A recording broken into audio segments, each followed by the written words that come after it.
I have a question for you. Who is it that knows you best? Is it your friends? They see you each day and know what things you're interested in and make you laugh and have fun. Maybe it's your teacher. They see you when you're at school and teach you a lot about the world and spend time helping you understand things. Perhaps it's your doctor. They can use machines like x-rays and scanners to see right inside you, and they know how your body works and know how to make you well. For grown-ups, it might be your bank manager knows you best. They see everything you buy, know everything you like to spend your time and money on. Perhaps it's your parents or whoever it is that looks after you. They know you best. They see you every day.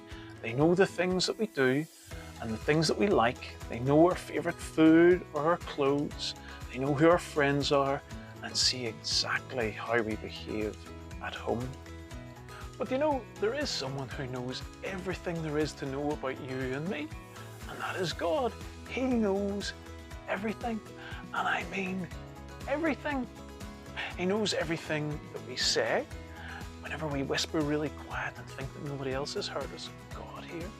He knows everything that we do, all the secret things that we try to hide from others. God knows all about it.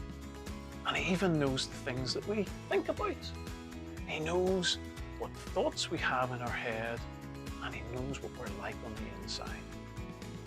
In the Bible, in Psalm 139, it tells us how much God knows about us. When we sit down or stand up, He knows what we will say even before we speak, and even knows our thoughts. God knows everything. He knows when we lie or steal or hit people or hurt people. He knows when we disobey and dishonor our parents. He knows when we use God's name as a swear word. He knows when we don't put Him first in our lives. All these things the Bible calls sin, and all of us are guilty of it. In the Bible, we learn about a man who met Jesus, and Jesus knew everything about him. Jesus was passing through the town of Jericho, and lots of people wanted to come and see Him, including a man called Zacchaeus. Zacchaeus was a chief tax collector, which meant he took money from people and gave it to those in charge of the land. For this reason, he wasn't very popular. The people thought he was a sinner and a thief.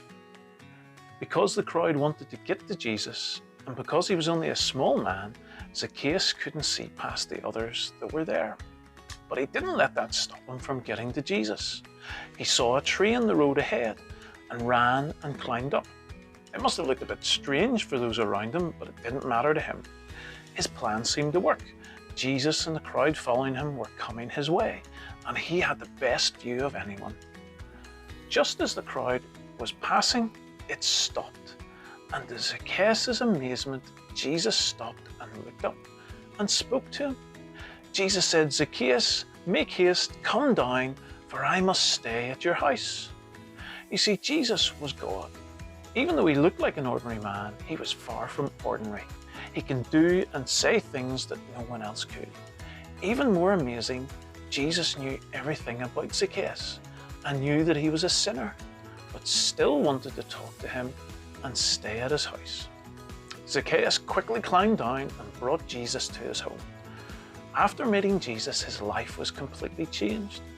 To prove that he had changed, Zacchaeus gave away half of his wealth to the poor and promised to repay anyone he had stolen from 4 times as much.